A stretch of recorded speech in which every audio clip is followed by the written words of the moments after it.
Welcome back, everyone, to the deep dive. Ready to explore another critical aspect of project management. Absolutely. Let's dive in. Today, we're going deep on project scope management. We've got a ton of great resources here, including the PMBOK guide, our mission, to help you understand scope management so you can prevent scope creep from derailing your projects. Scoop creep is a real challenge. Oh, it's a project killer for sure. But before we get into the how to avoid it part, let's define project scope management. What does it really mean? Well, at its core, it's all about making sure you're doing all the work required to achieve your project's objectives and nothing more. So being laser focused on what needs to be done. Precisely. And equally important is making sure you're not doing any unnecessary work.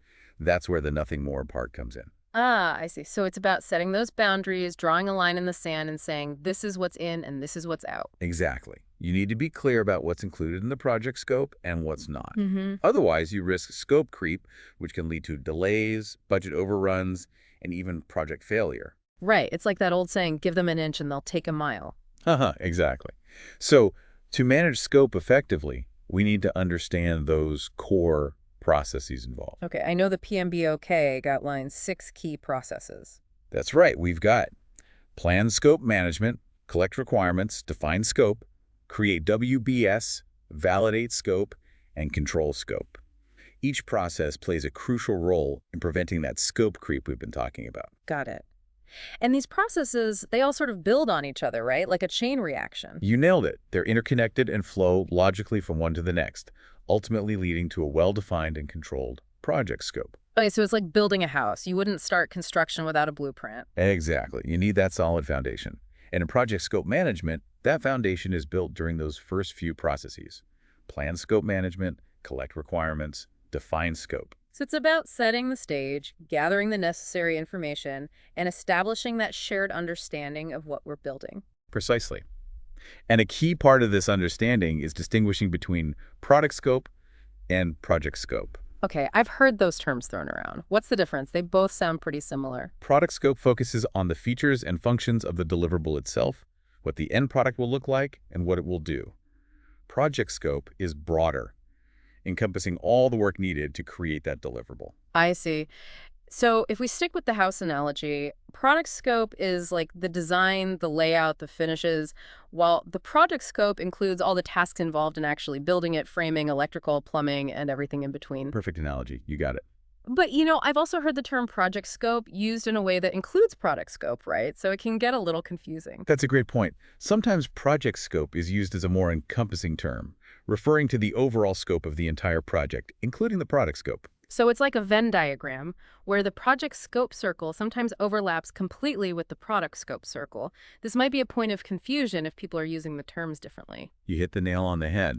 Clear communication is paramount in project management to ensure everyone understands what scope really means in the context of a specific project. Agreed. And speaking of context, how does the choice of a project lifecycle impact the way we manage scope? That's an excellent question. You've got your predictive life cycles, like waterfall, where scope is typically defined upfront and managed very carefully throughout the project. So in a waterfall project, it's like creating a detailed itinerary for a trip. You plan everything in advance, and any deviations require careful consideration. That's a great way to put it. Any changes to the scope are typically managed through a formal change control process. So it's all about sticking to the plan. Got it. But what about adaptive or agile life cycles? How do they approach scope? Well, Agile methodologies embrace change. They recognize that in many projects, things are constantly evolving, so the scope needs to be flexible and adaptable. So it's more like a road trip where you have a general direction in mind, but you're open to detours and exploring new routes along the way. Precisely. In Agile, scope is defined and refined iteratively, with details emerging as the project progresses. That makes sense. So you're not trying to nail down every detail up front. You're allowing for flexibility and adjustments as you learn more. Exactly. It's about embracing the uncertainty and adapting to those inevitable changes. This brings us to another key concept, the scope baseline. Ah, the scope baseline. It's like a snapshot of the agreed-upon scope at a specific point in time. So it's like taking a picture of the blueprint at the start of construction. That way you have a reference point to compare against as the project progresses. You got it. And this baseline is crucial for measuring progress, managing changes, and ultimately keeping your project on track. Okay, that makes sense. Now, before we go any further, Let's make sure everyone understands the concept of requirements, because we've been throwing that word around a lot. Absolutely. Requirements are the specific conditions or capabilities that the product, service, or result of your project needs to have. They're the building blocks of your scope. So they're like the detailed specifications in the blueprint telling you exactly what needs to be built and how it should function. Precisely. Requirements are essential because they define the boundaries of your scope and help ensure that everyone involved understands what's expected. Right, because if those requirements are unclear or incomplete, it's like trying to build a house without knowing how many rooms it should have or where the plumbing needs to go. Chaos. Exactly. That's why gathering and managing those requirements effectively is so critical to project success. You need to engage with your stakeholders, listen to their needs and expectations, and translate those into clear, actionable requirements. And those requirements can come in many forms, right? There are business requirements, stakeholder requirements, solution requirements, and even transition requirements. It can get overwhelming. You're absolutely right. But don't worry, we'll unpack all those different types of requirements in more detail later on in our deep dive. For now, just remember that they are the foundation of your scope, and you need to manage them carefully to avoid those scope creeps. Okay, so we've got our requirements. Now, how do we take all that information and turn it into a tangible plan, a roadmap for actually getting the work done? That's where the work breakdown structure, or WBS, comes into play. Think of it as a hierarchical roadmap for your project, a way to organize and break down the work into manageable chunks. Okay, so it's like taking that blueprint and dividing it into sections. The foundation, the framing, the electrical, and so on. It helps you visualize how all the pieces fit together. Exactly. The WBS breaks down the entire scope of work into smaller and smaller components, ultimately leading to those manageable work packages. Got it. And those work packages are the building blocks of your project plan, the tasks you can assign to team members and track progress against. You're catching on quick. And remember that 100% rule we talked about. It applies here too. The WBS should represent 100% of the work needed to complete the project. Nothing should be left out. Right. No sneaky tasks hiding in the attic. This ensures you're not accidentally forgetting anything important. So the WBS, along with the scope statement and the WBS dictionary, which provides detailed descriptions for each work package, come together to create that all-important scope baseline. You've got it. That scope baseline becomes the benchmark for measuring progress, managing changes, and controlling the project's scope throughout its lifecycle. Okay, this is all starting to come together now. I'm seeing how those initial steps in the scope management process set the foundation for everything that follows. Exactly. It's all connected. And by laying that groundwork carefully, you significantly reduce the risk of scope creep and increase the likelihood of delivering a successful project. This has been an incredibly insightful start to our deep dive. We've explored the fundamentals of project scope management, unpacked those key terms, and set the stage for a deeper exploration of those 6 core processes. And of course, we'll be tackling those scope creep challenges head on in the next part of our deep dive. I'm already looking forward to it. But for now, let's pause for a moment and let our listeners absorb all this information. If you're listening along, what stands out to you so far? What resonates with your own experiences in managing project scope? We'll be back in just a moment to continue our deep dive into project scope management. Stay tuned. Welcome back to the deep dive. Ready to unpack those 6 processes of project scope management in more detail? Absolutely. Let's get into it. We left off talking about the importance of the scope baseline. Where do we go from there? Well, remember those 6 processes we mentioned earlier? Plan scope management, collect requirements, define scope, create WBS, validate scope, and control scope. You got it. Those are our guideposts for managing scope effectively.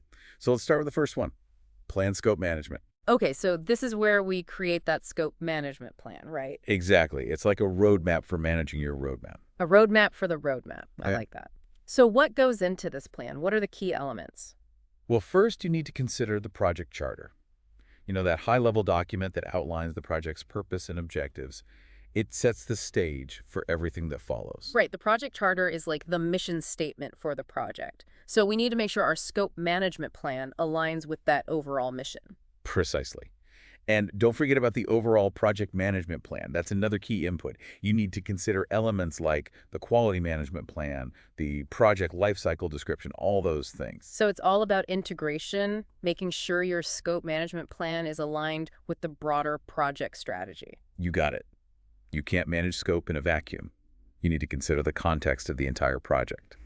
And speaking of context, the organizational context is another crucial piece of the puzzle. Okay, what do you mean by that? What aspects of the organization do we need to consider? Well, things like the company culture, the existing infrastructure, even market conditions can all impact how you approach scope management. Mm, You need to take the pulse of the environment your project lives in. right. It's about understanding those organizational factors that might influence your scope management approach. Makes sense. Are there any specific tools or techniques that can help us develop a solid scope management plan? Absolutely. Don't underestimate the value of tapping into the collective wisdom of the organization. Leverage those existing organizational process assets. Things like policies, procedures, lessons learned from past projects. All those can be invaluable resources. It's like having a team of seasoned guys to help you navigate the terrain. Exactly. And don't forget about data analysis techniques. Things like alternatives analysis can help you evaluate different approaches to scope management and make informed decisions. So it's about using data to make strategic choices about how to manage scope. And of course, we can't forget about the importance of collaboration, right? You're absolutely right. Collaboration is key. Meetings, workshops, focus groups, all those can be invaluable for gathering input, facilitating discussions, and reaching consensus on how to manage scope effectively. So it's a multifaceted approach, blending those organizational insights, data analysis, and good old-fashioned human interaction. Precisely. And after all this planning, what do we end up with? Well, a tangible scope management plan, right. But what does that actually look like? What are the key outputs of this process? You're on the right track. You end up with a scope management plan, which outlines how you'll develop the project scope statement, create the WBS, define how you'll obtain formal acceptance of the deliverables, all those things. So it's a set of guidelines for how you'll manage scope throughout the project lifecycle? Exactly. And another key output of this process is a requirements management plan. Remember those requirements we discussed earlier? Of course. Those are the building blocks of our scope, those detailed specifications that define what needs to be built and how it should function. Exactly. And the requirements management plan outlines how you'll analyze, document, and manage those requirements throughout the project. Okay, so if the scope management plan is the roadmap, the requirements management plan is the detailed legend, explaining those landmarks along the way. Perfect analogy. You need both to navigate effectively. So now, once we have those plans in place, we move on to the next process, collect requirements. Okay, this is where the real detective work begins, right? We're gathering those detailed specifications from our stakeholders to truly understand their needs and expectations for the project. Precisely. You need to gather information from all those relevant stakeholders to get a clear picture of what they expect the project to deliver. Right. And we can use a variety of techniques for this, like brainstorming sessions, interviews, focus groups, analyzing existing documentation. All those things can be helpful in gathering those requirements. You're exactly right. It's about using a combination of techniques to gather those different perspectives and ensure you're not missing any crucial details.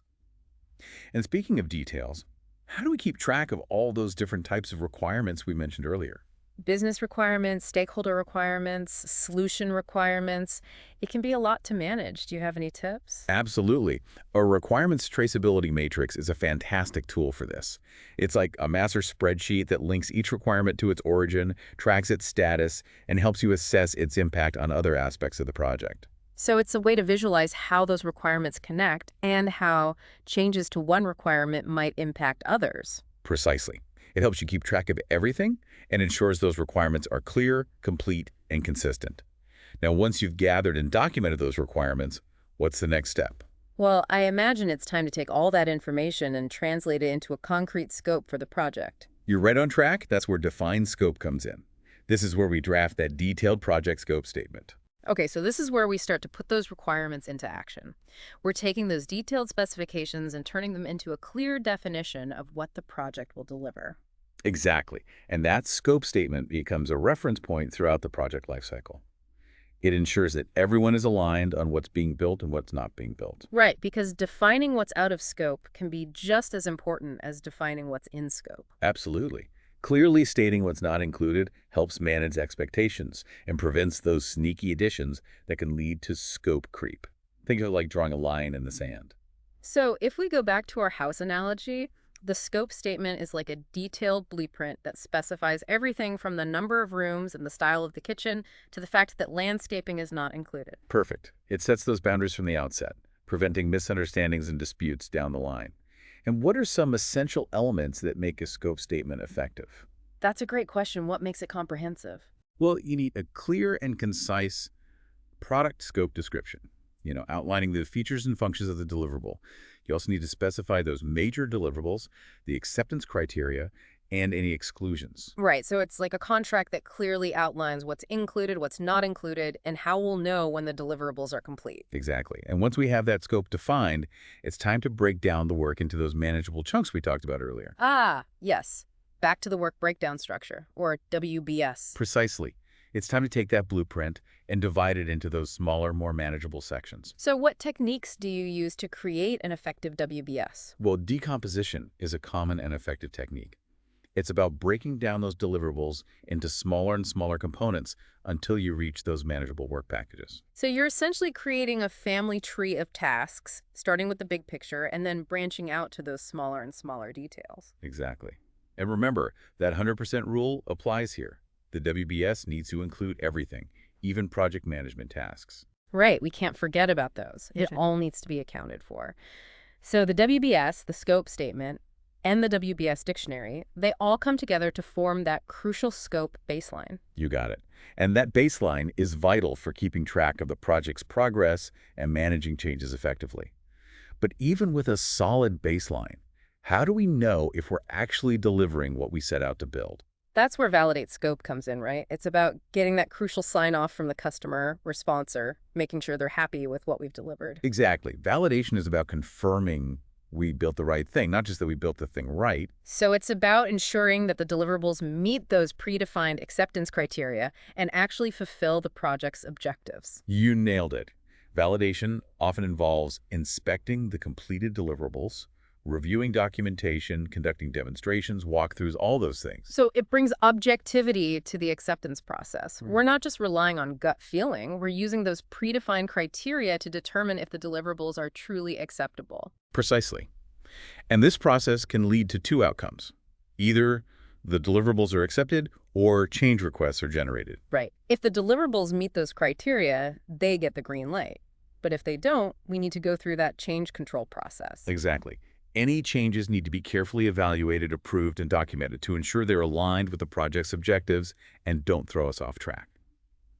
And that brings us to the final process, control scope. Ah, yes, control scope, where we put on our scope guardian hats and fight off those sneaky scope creeps. You got it. This is where we monitor the project's progress, compare it to that scope baseline, and manage any changes that pop up throughout the project. Right, because even with the best planning and the most detailed scope statement, things can change, and we need a process for managing those changes effectively. Exactly. Control scope is an ongoing process, constantly monitoring, evaluating, and adjusting, and it relies heavily on clear communication and collaboration. So what are some of the tools and techniques we can use to control scope effectively? Yeah, that's what I'm wondering. What are our weapons in this battle against scope creep? Variance analysis is a powerful tool. It's about comparing your actual progress to your planned progress, looking for any deviations from the scope baseline. So you're essentially looking for those red flags that might signal scope creep is trying to sneak in. You got it. And trend analysis is another helpful technique. By examining project performance over time, you can identify those trends that might suggest a need for corrective action. So you're not just looking for those immediate deviations, you're looking for those longer-term patterns that might signal trouble ahead. Precisely. And of course, any changes to that scope baseline, no matter how small, need to go through that formal change control process. Right, we need that safety net to ensure that every change is carefully considered, has the necessary approvals, and is documented properly. Exactly. A robust change control process is crucial for preventing scope creep and keeping your project aligned with those original objectives. This is all making so much sense now. I'm seeing how these 6 processes work together to provide that comprehensive framework for managing scope effectively. And remember, tailoring those processes to fit your specific project context is key. You need to consider the organizational environment, the project's complexity, the stability of the requirements, all those things. Right, it's not a one-size-fits-all solution. You need to adapt those processes to suit your specific needs. Now, we've been talking about Agile quite a bit. Can you elaborate on how scope management is different in an Agile environment? Absolutely. In Agile environments, embracing change is a core principle. So instead of trying to define everything up front, you establish a process for ongoing scope discovery and refinement. You adapt as you go. So it's more dynamic and iterative, allowing for flexibility and adjustments throughout the project lifecycle. You got it. Agile methodologies use tools like user stories, product backlogs, all those things, to manage scope in a more flexible way. Right, and prototypes and iterative releases play a big role. Right? Absolutely. They allow you to gather feedback from stakeholders and refine the scope as you go. You're constantly learning and adapting. So continuous stakeholder engagement is crucial for success in Agile. Absolutely. You need those regular feedback loops and collaborative decision-making to keep everyone on the same page. Okay, one last thing before we move on. I know we've touched on it briefly, but can you clarify the difference between control quality and validate scope? They seem similar, but I know they have distinct roles. You're right. They are distinct. Control quality is all about making sure the deliverables meet those predefined quality requirements. Ensuring things are built correctly and adhere to standards. So it's about ensuring those individual components are functioning properly and meeting those quality criteria. Exactly. Validate scope is more about acceptance. It's about getting that formal sign-off from the customer or sponsor, confirming that the deliverables meet their expectations and actually fulfill the project's objectives. So control quality focuses on the how, making sure things are built right, while validate scope focuses on the what, making sure we're building the right thing. You nailed it. They often inform each other, but they serve distinct purposes. This has been incredibly insightful. We've unpacked those 6 processes in detail, explored how to tailor scope management to different contexts, and clarified those key concepts. What a journey. We've covered a lot of ground, but there's one final challenge we need to tackle. Scope creep. Ah, yes, scope creep. That sneaky saboteur that can derail even the best planned projects.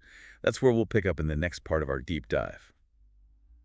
Welcome back to the deep dive. We're ready to tackle that notorious project saboteur, scope creep. Ugh, scope creep. It's like a weed that just keeps coming back. It really is. No matter how carefully you try to manage your project scope, those sneaky additions can just creep in and throw everything off track. Exactly. It's a constant battle. So let's talk about why this happens. What are some common causes of scope creep? Well, I'd say one of the biggest culprits is poor communication.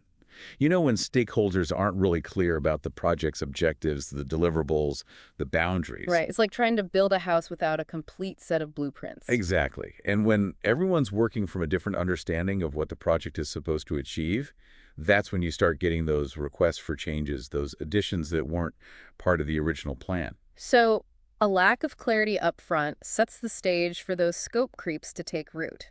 What else contributes to this problem? Weak requirements gathering is another big one. If you haven't taken the time to thoroughly define everyone's needs and expectations at the beginning of the project, you're almost guaranteed to run into surprises and requests for changes later on. Right, because those missing details, those unspoken assumptions, they can quickly turn into costly additions and delays down the road. It's like remembering you need a roof after you've already built the walls. Exactly. But sometimes scope creep isn't about missing information. It's about adding those unnecessary extras. That gold plating we talked about earlier. Yes. That temptation to add all the bells and whistles, those nice-to-have features that sound great in theory but end up adding time, cost, and complexity to the project. Exactly. Stakeholders often get excited about adding new features or expanding the scope without fully considering the impact it will have on the project's timeline and budget. And sometimes it's not even the stakeholders' fault. Sometimes external factors force us to adjust the scope, even with the best planning in the world. Oh, absolutely. Changes in technology, market conditions, new regulations, all those things can impact your project and force you to make changes to the scope. Right. So scope creep can arise from a combination of internal and external factors. It's like a perfect storm of project management challenges. But even with all these potential pitfalls, there are things we can do to prevent scope creep from happening in the first place, right? Absolutely. Mm-hmm. And prevention really is key here. It all starts with communication, clear and thorough communication from the outset. So make sure everyone understands the project's objectives, deliverables, and those all-important boundaries. Exactly. Don't be afraid to over-communicate. Make sure everyone has access to that detailed scope statement, the one that outlines both what's included and what's excluded. Right, because defining what's out of scope is just as important as defining what's in scope. It's about setting those expectations early and often. Precisely. And don't forget about that robust change control process we talked about earlier. That's your secret weapon against scope creep. Ah, yes, the change control process. Yeah, So, no more casual add-ons without careful consideration and formal approval. exactly. Any proposed change to the scope needs to be documented, its impact assessed, and then formally approved before any work begins. Think of it as a quality control checkpoint for your project scope. Right. It's a way to protect the project from those impulsive additions that can derail its success. But what happens if, despite our best efforts, those scope creeps start to emerge? What can we do to regain control? Well, the key is early detection. Regularly review your project's progress against that scope baseline. Use variance analysis to identify any deviations, and take corrective action quickly. So it's about staying vigilant, being proactive, and addressing those scope deviations before they snowball into major problems. You got it. And don't be afraid to push back on those unnecessary changes. If a requested change doesn't really align with the project's objectives or doesn't add much value, have a candid conversation with the stakeholder and explain why it's not a wise move. Right. Sometimes you need to be that scope guardian, protecting the project from those well-intentioned but ultimately harmful additions. Exactly. Remember, you're the project manager. You're responsible for ensuring the project stays on track and delivers the intended value. This has been an incredible deep dive. We've explored the fundamentals of project scope management, delved into those 6 key processes, and learned how to prevent and manage scope creep. What a journey. It's been a pleasure. I hope our listeners feel empowered to tackle their own scope management challenges. Me too. And remember, listeners, knowledge is power. You now have the knowledge and strategies to approach scope management strategically, confidently, and successfully. So go forth and conquer those scope creeps. That's right. Thanks for joining us for this deep dive into project scope management. Until next time, happy projecting.